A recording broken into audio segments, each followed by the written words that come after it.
উপরের দিকে একটু কাঁচের দিকে একটু ফলো করবে সবাই। তখন কিন্তু ইলেকট্রিক ছিল না, সূর্যের আলোতে রিফ্লেক্ট করতো, যেটা আগ্রা তাজমহলে যেখানে মমতাজের কবর আছে প্রত্যেকটা আগ্রার ফোটে স্টোন লাগানো আছে। তার কারণ তখন কিন্তু ইলেকট্রিক ছিল না। 1780 সালে যখন এই বাগান বাড়িটা নির্মাণ হয়, মির্জাফরের ছেলের নাম ছিল মুবারক দৌলা। ওনার কিন্তু চাইলে বাগান বাড়িতে গোলাপের চাষ হতো, গোলাপ থেকে আতর তৈরি হতো, যার জন্য নামটা দিচ্ছে কাঠ গোলাপের বাগান বাড়ি। রাইটে একটা ঘোড়ার উপরে মূর্তি আছে, এরা 4 ভাই, এরা রাজস্থান জয়পুর থেকে বিজনেস পারপাসে এসেছেন। বাঁদিকে দেখো ধনপত সিং দুগার, একটা মহিপত সিং, একটা ছত্রপত সিং, টোটাল 4 ভাই বিজনেস পারপাসে রাজস্থান থেকে এলেন। এখানে ওনাদের ফার্ম হাউস রয়েছে, মিউজিয়াম আছেন, চিড়িয়াখানা আছেন, এমনকি নাচমহল প্লাস পরেশনাথ মন্দির রয়েছে, যেটা তোমরা সুস্থভাবে দেখতে পাবে। এবার আস্তে আস্তে আমরা কাউন্টারের কাছে যাব। কাউন্টারে তোমাদের 10 জন 300 টাকা টিকিটের ব্যাপার আছে, আমি বলেছি, ঠিক আছে? 210 টাকায় আমি কমপ্লিট করব। এবার এখানকার যারা প্রাইভেট গাইড আছে, এটাকে কিন্তু তোমাদেরকে আন্ডারগ্রাউন্ড কিংবা সুরঙ্গ রাস্তা বলবে। এটা নবাবী পিরিয়ড, এটাকে বাউরি কিংবা স্নাগার বলা হয়। হাত মুখ ধোয়ার জন্য অজুর জায়গা, অজু করা হয়।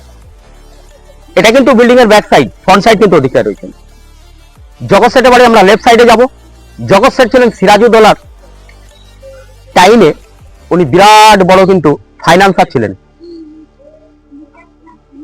1757 23শে জুন কিন্তু তোমাদের লাস্টে যাব কোথায়? মতিঝিল। মতিঝিলের নাম হচ্ছে কিন্তু কোম্পানিবাগ।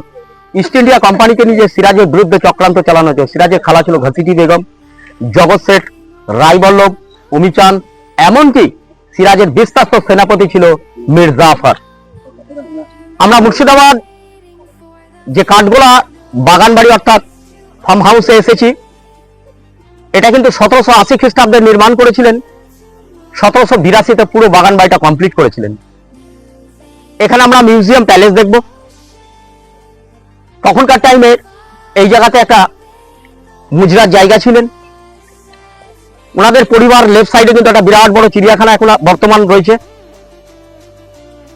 আমরা নেক্সট জগৎ সেট প্যালেস তো অবশ্যই যাব।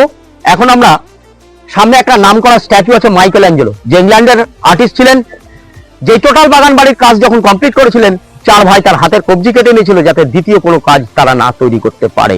এবার আমরা সামনের দিকতে এগিয়ে যাব।